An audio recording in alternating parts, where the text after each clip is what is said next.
62 વર્ષના સુભદ્રાબેન આજે ખૂબ જ ખુશ હતા, કેમ કે થોડા દિવસો પહેલા જ તે ગામડેથી પોતાના દીકરા પાસે પહેલીવાર શહેરમાં આવ્યા હતા.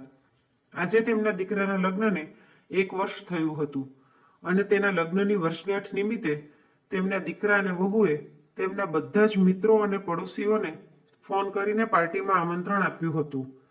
સુભદ્રાબેન તેમના પતિ રમણીકભાઈ સાથે તેમના દીકરા અને વહુના લાંબા આયુષ્ય માટે મંદિરમાં પ્રાર્થના કરવા માટે જઈ રહ્યા હતા. ત્યારે તેમણે પોતાના દીકરા અચલ અને વહુ અંકિતાને તેમના લગ્નની વર્ષગાંઠની શુભેચ્છા આપી અને તેઓ મંદિર જવા નીકળી ગયા. ત્યારબાદ અંકિતા અને અચલ સાંજની પાર્ટીની તૈયારીમાં વ્યસ્ત થઈ ગયા.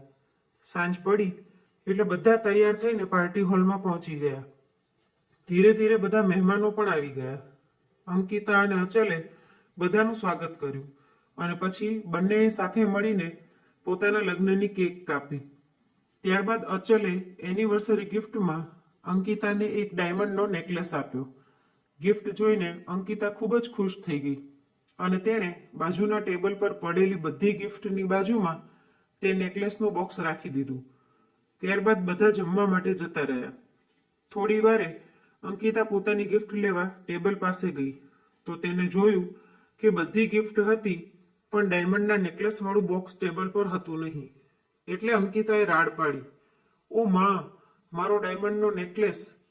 એમ કહીને તે બોક્સ ગોતવા લાગી. એટલે તેની આસપાસના લોકો પણ પૂછવા લાગ્યા, "શું થયું અંકિતા? તું શું શોધી રહી છે? કંઈ ખોવાઈ ગયું છે?" ત્યારે ચિંતાના ભાવ સાથે અંકિતાએ કહ્યું, "હા, મારા ડાયમંડના નેકલેસનું બોક્સ નથી દેખાઈ રહ્યું અને મને ખબર નથી કે ક્યાં ગયું. હમણાં થોડી વાર પહેલા જ મેં અહીં ટેબલ પર તે બોક્સ જોયું હતું પણ હવે નથી દેખાઈ રહ્યું." એમ કહીને અંકિતા સીધી જ તેના સાસુ સુભદ્રાબેન પાસે ગઈ. તે સમયે સુભદ્રાબેન તેમની ઉંમરના મહિલાઓ સાથે ખુરશી પર બેઠા બેઠા ભોજન લઈ રહ્યા હતા. અંકિતાએ તેમની પાસે જઈને તેમને કહ્યું, "મમ્મી, અહીંયા આવો તો, મારે તમારી સાથે કંઈક વાત કરવી છે." "શું વાત છે બેટા?" "મમ્મી, મારો ડાયમંડનો નેકલેસ જે હમણાં અચલે મને આપ્યો હતો તેનું બોક્સ દેખાઈ નથી રહ્યું. મને તમારું પર્સ બતાવો. મારે તમારું પર્સ ચેક કરવું છે." અંકિતાના મોઢેથી આવી વાત સાંભળીને આસપાસ બેઠેલા બધા લોકો તેની તરફ જોવા લાગ્યા અને કહેવા લાગ્યા, "અંકિતા આવું કેમ બોલે છે?" સુભદ્રાબેન પણ પોતાની આસપાસ બેઠેલા લોકો તરફ શરમ ભરેલી નજરે જોઈ રહ્યા અને એવું વિચારવા લાગ્યા કે અંકિતા જે બોલી તે સાંભળીને આ બધા લોકો શું વિચારી રહ્યા હશે? શું હું મારી વહુનો હાર ચોરી કરી શકું? સુભદ્રાબેને કહ્યું, "અંકિતા, આ તું કેવી વાત કરે છે? તારા નેકલેસનું બોક્સ મેં નથી લીધું. ત્યાં જ સ્ટેજની આજુબાજુ હશે. તું ત્યાં જઈને વ્યવસ્થિત ગોત. તું મારું પર્સ જોવાની કેમ વાત કરે છે? તારું દિમાગ તો ઠેકાણે છે ને?" "મમ્મી, તમે જ્યારથી ગામડેથી આવ્યા છો ત્યારથી હું જોઉં છું કે તમે મારી દરેક વસ્તુ ઉપર ધ્યાન રાખો છો. ક્યારેક તમે મારો કબાટ ખોલીને મારી સાડીઓ જોતા હોવ છો અને ક્યારેક તમે મારા મેકઅપનો સામાન ઉપાડીને જોતા હોવ છો. તમારી નજર ફક્ત મારા અને મારા સામાન પર જ હોય છે. વધુમાં અચલે મને ગિફ્ટ આપી ત્યારથી તમારા મનમાં શું ચાલી રહ્યું છે તે હું બરાબર સમજી શકું છું." સુભદ્રાબેન બોલ્યા, "અંકિતા, બેટા તું ખોટું વિચારી રહી છે. અચલે તને હાર આપ્યો તેનાથી હું ખૂબ જ ખુશ છું. અરે તું તેની પત્ની છે. ગિફ્ટ આપવાનો અને લેવાનો તમારા બંનેનો અધિકાર છે." સુભદ્રાબેન અંકિતાને સમજાવવાની કોશિશ કરી રહ્યા હતા પણ અંકિતા તેમની કોઈ પણ વાત સાંભળવા તૈયાર નહોતી. તેણે સુભદ્રાબેનના હાથમાંથી તેમનું પર્સ છીનવી લીધું અને પર્સની બધી સામગ્રી બાજુના ટેબલ ઉપર કાઢીને ચેક કરવા લાગી. બધા મહેમાનો વચ્ચે પોતાનું આ રીતે અપમાન થતું જોઈને સુભદ્રાબેનના હાથમાંથી ભોજનની થાળી પડી ગઈ. અંકિતાએ સુભદ્રાબેનનું આખું પર્સ ચેક કર્યું પણ પર્સમાંથી નેકલેસ મળ્યો નહીં. બધાની સામે વહુ દ્વારા થયેલા આવા અપમાનના કારણે સુભદ્રાબેન સ્તબ્ધ બનીને ખુરશી પર બેઠા રહ્યા.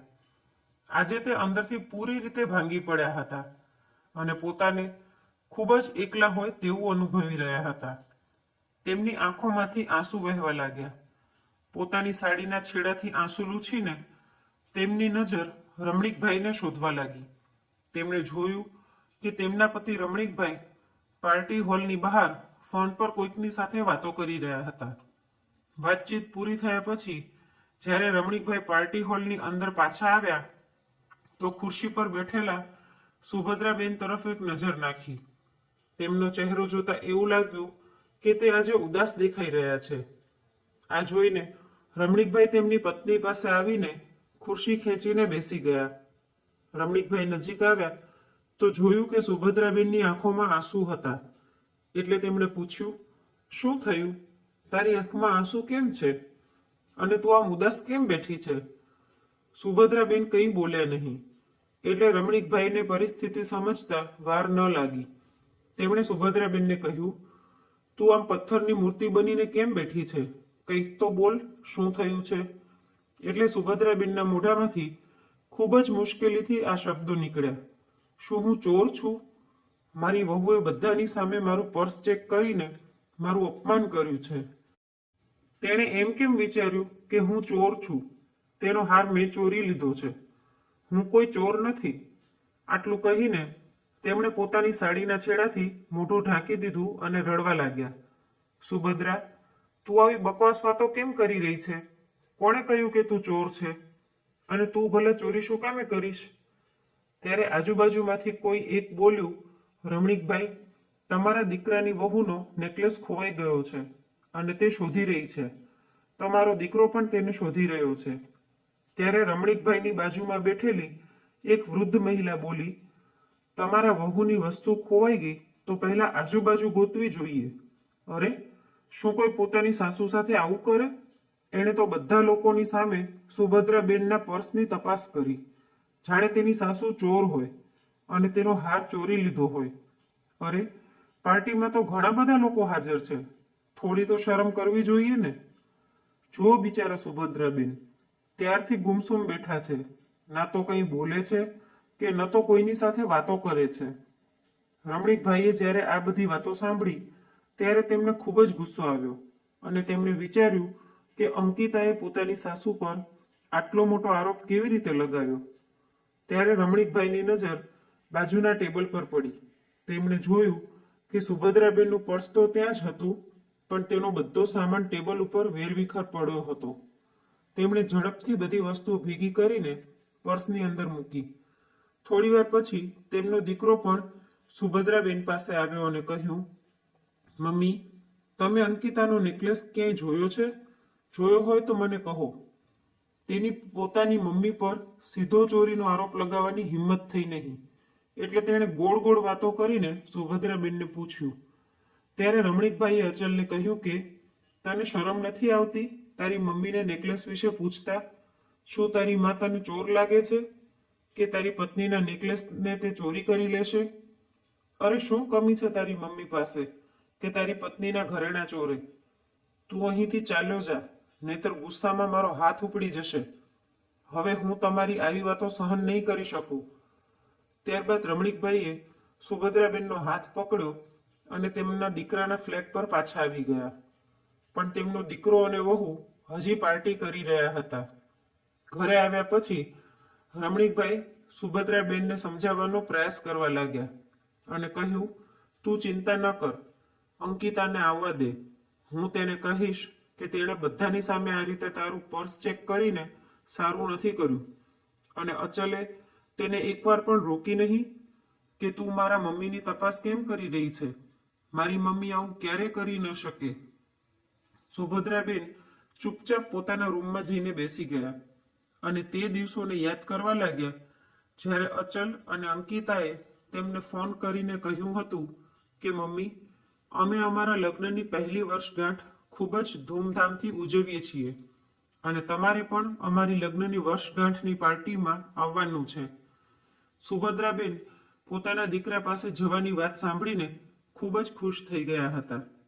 આજે તે પહેલી વખત પોતાના દીકરા અને વહુના ઘરે જઈ રહ્યા હતા, કારણ કે અચલ જ્યારથી શહેરમાં નોકરી કરવા ગયો હતો ત્યારથી જ્યારે પણ તેની યાદ આવતી ત્યારે તે અચલને પોતાના ગામડે ઘરે બોલાવી લેતા હતા. અચલ પણ ત્યાં એક રૂમમાં એકલો રહેતો હતો, એટલે તેઓ ત્યાં જઈને શું કરે? પણ જ્યારે તેના લગ્ન થયા ત્યારે તેમણે એક મોટો ફ્લેટ ખરીદી લીધો અને તે બંને તેમાં આરામથી રહેવા લાગ્યા. તેમના લગ્નના 1 વર્ષ દરમિયાન સુભદ્રાબેન પણ ત્યાં ગયા નહોતા, કેમ કે તે બંને નોકરી કરતા હતા. એટલે ત્યાં જઈને તેઓ શું કરે એમ વિચારીને તે નહોતા ગયા. પણ હવે તેમના લગ્નને 1 વર્ષ થવાનું હતું. એટલે સુભદ્રાબેને તેમના પતિને કહ્યું, સાંભળ્યું, આ મારી વહુની પહેલી વર્ષગાંઠ છે, તેથી હું તેને ખૂબ સરસ ગિફ્ટ આપીશ. એટલે રમણીકભાઈએ કહ્યું કે ચાલ, હું આજે જ તને મારી સાથે બજારમાં લઈ જઈશ. તારે અંકિતા માટે સાડી લેવી હોય તો લઈ લેજે. અરે ના ના, હું તેને સાડી નહીં આપું, હું તો મારી વહુને સોનાની બંગડીઓ આપીશ. સોનાની બંગડીઓ? સાંભળીને રમણીકભાઈ બોલ્યા, આટલી મોંઘી ગિફ્ટ તારે આપવી છે? ચલ, કંઈ વાંધો નહીં. તારી બંગડી આપવાની ઈચ્છા છે તો ઠીક છે. હું કાલે જ બેંકમાંથી પૈસા ઉપાડીને લઈ આવું. પછી આપણે બંને સોનીની દુકાને જઈશું. તને ગમે એવી સુંદર બંગડીઓ અંકિતા માટે ખરીદી લેજે. બીજા દિવસે જ્યારે સુભદ્રાબેન તેમની વહુ માટે બંગડીઓ લેવા ગયા ત્યારે તે એટલા ખુશ હતા અને મનમાં વિચારી રહ્યા હતા કે જ્યારે તે અંકિતાને બંગડી આપશે ત્યારે તે એટલી ખુશ થશે કે મારી સાસુએ મને સૌથી વધારે સુંદર એનિવર્સરી ગિફ્ટ આપી છે એમ કહીને તે મને ગળે લગાડી લેશે. ખબર નહીં સુભદ્રાબેને તેમના મનમાં કેવી ઈચ્છાઓ રાખી હતી. હકીકતમાં અચલ સુભદ્રાબેન અને રમણીકભાઈનો એકમાત્ર દીકરો હતો. રમણીકભાઈ ગામની સરકારી સ્કૂલમાં અંગ્રેજી ભાષાના શિક્ષક હતા અને તેની સાથે તેઓ બાળકોને કોચિંગ પણ કરાવતા હતા. આજુબાજુના ગામડાના બાળકો પણ તેમની પાસે ભણવા આવતા હતા, કારણ કે તેઓ જે રીતે અંગ્રેજી ભાષા શીખવતા હતા બાળકોને ખૂબ જ ઝડપથી સમજાઈ જતું હતું. તેઓ તેમના વિસ્તારના અંગ્રેજી ભાષાના પ્રખ્યાત શિક્ષક હતા. ગામમાં દરેક જણ તેમને તેમના નામથી ઓળખતા નહોતા, પણ ગામમાં દરેક લોકો તેમને માસ્તરજીના નામથી ઓળખતા. કોઈને પણ પૂછો કે અંગ્રેજીના માસ્તરનું ઘર ક્યાં છે તો કોઈ પણ બતાવી દે. રમણીકભાઈનો દીકરો અચલ પણ ભણવામાં ખૂબ જ હોશિયાર હતો. પોતાના ગામની શાળામાંથી જ અચલે શિક્ષણ પૂરું કર્યું અને પછી તેને આગળ ભણાવવા માટે શહેરમાં મોકલ્યો. રમણીકભાઈનો જે પગાર આવતો તે બધો જ અચલના ભણતર પાછળ વાપરી નાખતા અને ટ્યુશન અને કોચિંગમાંથી જે કમાણી થતી હતી તે ઘર ખર્ચમાં વાપરતા હતા. એક દિવસ અચલ પણ ભણી ગણીને સારી નોકરી કરવા લાગ્યો. પછી તેને એક મોટી મલ્ટીનેશનલ કંપનીમાં નોકરી મળી ગઈ. બહુ મોટી પોસ્ટની નોકરી મળ્યા પછી અચલને સંબંધના ઘણા બધા માગા આવવા લાગ્યા, કેમ કે તે દેખાવડો તો હતો જ અને હવે તેને સારી નોકરી પણ મળી ગઈ હતી. એટલે રોજ કોઈને કોઈ સંબંધ તેના લગ્ન માટે આવતા જ રહેતા હતા. ઘણી છોકરીઓ જોયા પછી તેમાંથી સુભદ્રાબેને અંકિતાને પસંદ કરી હતી. બધી ઔપચારિકતા પૂર્ણ થયા પછી સગાઈ થઈ અને ત્યારબાદ લગ્નની તૈયારીઓ શરૂ થઈ. તે બંનેના લગ્ન પણ ખૂબ જ ધામધૂમથી થયા. સુભદ્રાબેન અને રમણીકભાઈએ તેમના દીકરાની ઈચ્છા મુજબ જ લગ્નમાં બધું કર્યું અને અંકિતાને લગ્નમાં જે કંઈ પણ દાગીના ચડાવવાના હતા તે બધા જ તેમણે અંકિતાને બોલાવીને તેની પસંદ મુજબ જ ખરીદી કરી હતી.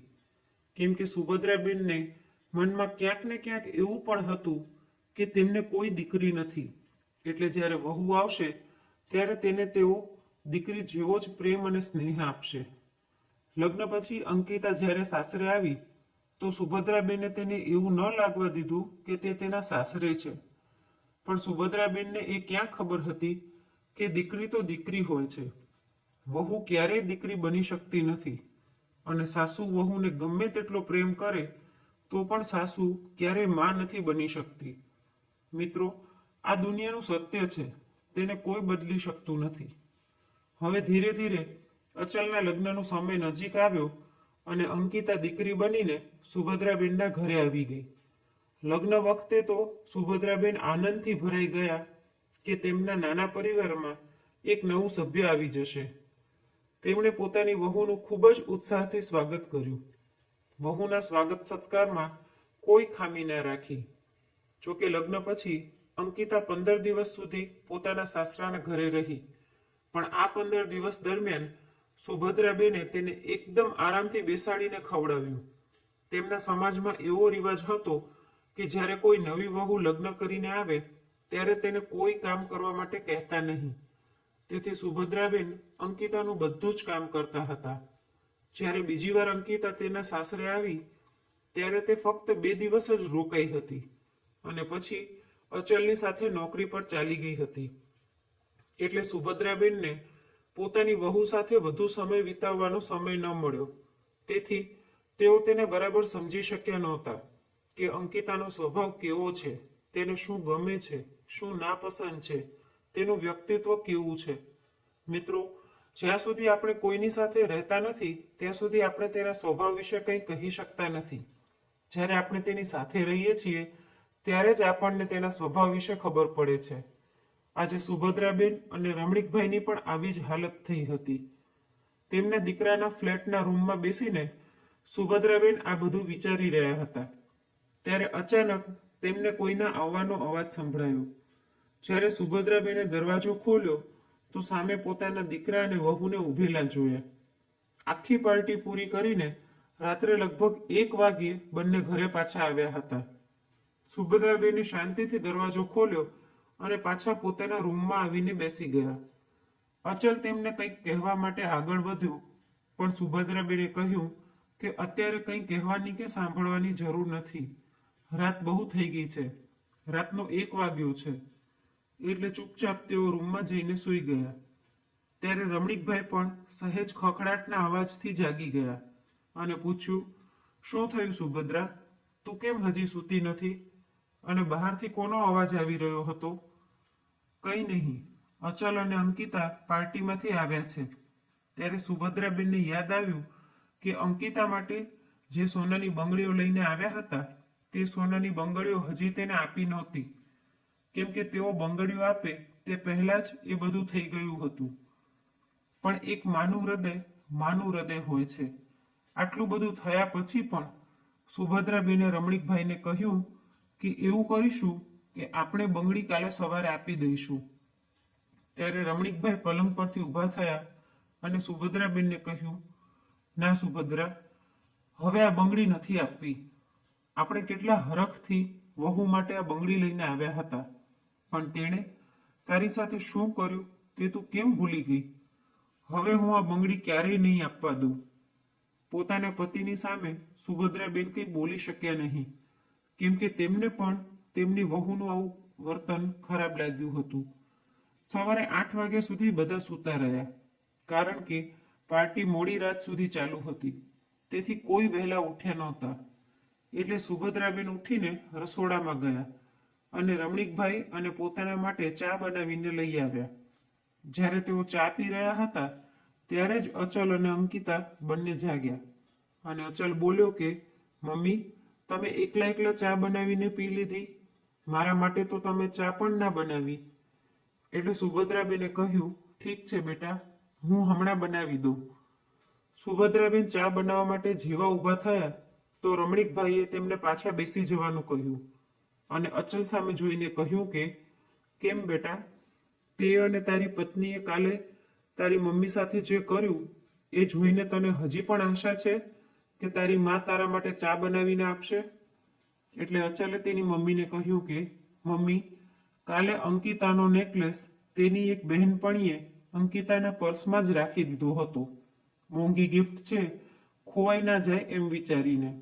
અને કેક કાપ્યા પછી તે બહેનપણી તેના ઘરે જતી રહી હતી, એટલે તે અમને આ વાત કહેવાનું ભૂલી ગઈ. પણ થોડા સમય પછી જ્યારે અંકિતાના પર્સમાં રાખેલા ફોનમાં તેનો ફોન આવ્યો ત્યારે હું ફોન ઉપાડવા પર્સ પાસે ગયો અને જ્યારે મેં ફોન કાઢવા પર્સ ખોલ્યું તો અંકિતાના નેકલેસનું બોક્સ તેના પર્સમાં જ પડ્યું હતું અને ફોન ઉપાડ્યો તો તેની બહેનપણીએ આ બધી વાત જણાવી. મને માફ કરી દો. અંકિતાએ જે તમારી સાથે કર્યું તે સારું નથી કર્યું. અંકિતાને નજીકમાં ઊભેલી જોઈને રમણીકભાઈએ કહ્યું, અંકિતા, તારી સાસુનું પર્સ જોતા પહેલા તારે એક વખત પોતાનું પર્સ ચેક કરવું જોઈતું હતું, પછી જ કોઈક બીજા ઉપર આરોપ નાખવો જોઈએ.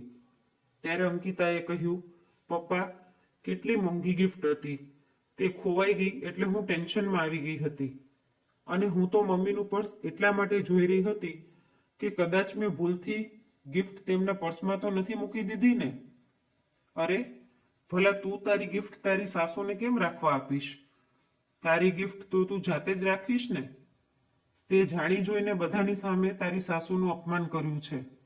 આ બધું હું બિલકુલ સહન નહીં કરી લઉં. અને તમને બંનેને શું લાગે છે કે હું મારી પત્નીને હાર પહેરાવી શકતો નથી? મારી પાસે અત્યારે એટલા રૂપિયા છે કે હું મારી પત્ની માટે તેનાથી પણ વધુ સુંદર હાર ખરીદી શકું છું. આજે પણ મને પેન્શન મળે છે, અને આજે મારા 70 વર્ષ થયા છતાં પણ હું બાળકોને ટ્યુશન કરાવી રહ્યો છું. મારી પાસે કેટલા રૂપિયા છે કે તારી મમ્મીને દર વર્ષે એક નવો હાર ખરીદીને આપી શકું છું. તો આજે એક વાત કાન ખોલીને સાંભળી લો કે મારી પત્ની પર કોઈ વાતનો આરોપ લગાવતા પહેલા 10 વાર વિચારી લેજો, નહીતર મારાથી ખરાબ કોઈ નહીં થાય. પોતાના પપ્પાના ગુસ્સાને જોઈને અચલ સુભદ્રાબેન પાસે આવ્યો અને કહ્યું, મમ્મી, મને માફ કરી દો. મારાથી મોટી ભૂલ થઈ ગઈ છે. આવી ભૂલ હું ફરી ક્યારેય નહીં કરું. કેમ કે અચલ જાણતો હતો કે તેના પપ્પા આજે તેને આટલી સરળતાથી માફ કરવાના નથી.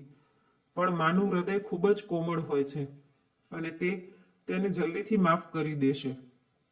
એટલે અચલ તેની મમ્મી પાસે ગયો અને હાથ જોડીને માફી માંગવા લાગ્યો. સુભદ્રાબેનને પણ દીકરા અને વહુ પર દયા આવી અને તે બંનેને માફ કરી દીધા. પછી અચલે હસતા હસતા કહ્યું, મમ્મી, તમે તમારી વહુને લગ્નની વર્ષગાંઠ પર કોઈ ગિફ્ટ તો આપી નથી. તેને ગિફ્ટ આપવા માટે તમે કંઈ લઈ આવ્યા નથી? એટલે રમણીકભાઈએ કહ્યું કે બેટા, અમે તો સોનાની બંગડીઓ લાવ્યા હતા વહુને ભેટ આપવા માટે, પણ હવે દેવાનું મન નથી થતું, અને હવે મેં તે બંગડી તારી મમ્મીને આપી દીધી છે. જો કે તારી મમ્મીને આ બધી વસ્તુઓનો શોખ તો નથી, પણ હવે હું ઈચ્છું છું કે તે આ બધી વસ્તુઓ પહેરે, જેથી લોકો એવું તો ના વિચારે કે અમારી પાસે કંઈ નથી એટલે ચોરી કરી લઈએ. એટલું કહીને તેઓ ચૂપચાપ તેમના રૂમમાં ચાલ્યા ગયા. પછી જ્યારે 2 દિવસ બાદ રમણીકભાઈ અને સુભદ્રાબેન પોતાના ગામ જવા નીકળી રહ્યા હતા, ત્યારે સુભદ્રાબેને પોતાના હાથમાં એ જ સોનાની બંગડીઓ પહેરી હતી જે તેઓ અંકિતાની ગિફ્ટમાં આપવા માટે લઈ આવ્યા હતા. એ ખૂબ જ સુંદર બંગડીઓ હતી. હવે જ્યારે તે જઈ રહ્યા હતા ત્યારે અંકિતા પોતાની સાસુમાના ચરણ સ્પર્શ કરવા માટે આવી. ત્યારે તેણે તેમના હાથમાં હીરા જડેલી અને સુંદર નવી ડિઝાઇનની સોનાની બંગડીઓ જોઈ તો તે જોતી જ રહી ગઈ અને બોલી, મમ્મી, તમે આટલી સુંદર બંગડીઓ ક્યારે ખરીદી? આટલી સુંદર બંગડી તો મારી પાસે પણ નથી. ત્યારે નજીકમાં ઉભેલો અચલ પણ મમ્મીના હાથમાં પહેરેલી બંગડીના વખાણ કરવા લાગ્યો. સુભદ્રાબેન આજે કંઈ બોલી શક્યા નહીં. ત્યારે રમણીકભાઈએ કહ્યું, બેટા, જો કે આ બંગડીઓ અમે બીજા કોઈ માટે લાવ્યા હતા, પણ હવે તે મારી પત્નીના હાથની સુંદરતા વધારી રહી છે. ત્યારે અચલ અને અંકિતા સમજી ગયા કે પપ્પા શું કહેવા માંગે છે, પણ હવે તે કશું કરી શકે તેમ નહોતા, કારણ કે તેમણે સુભદ્રાબેન સાથે ખરાબ વર્તન કર્યું હતું. તેથી હવે તે બંગડીઓ માંગી પણ શકતા નહોતા. પોતાની સાસુના હાથમાં આટલી સુંદર બંગડીઓ જોઈને અંકિતા મનમાં પસ્તાવો કરવા લાગી. તેનું મન બંગડી લેવા માટે ખૂબ જ લલચાઈ રહ્યું હતું, પણ એક નાનકડી ભૂલના કારણે આજે તે સમાજ અને તેના સાસુ સસરાની સામે ખૂબ જ શરમ અનુભવી રહી હતી. આજે તેમના હાથમાં આવેલી લક્ષ્મી પણ જતી રહી હતી. તો મિત્રો, રમણીકભાઈએ પોતાની પુત્રવધૂને પાઠ ભણાવવા માટે જે કર્યું તે સાચું હતું કે ખોટું તે કોમેન્ટ કરીને જરૂર જણાવજો. અને આજની વાર્તા ગમી હોય તો લાઈક કરીને વધુમાં વધુ શેર પણ કરજો. અને આવી જ અવનવી વાર્તા સાંભળવા માટે ચેનલને સબસ્ક્રાઇબ જરૂરથી કરજો.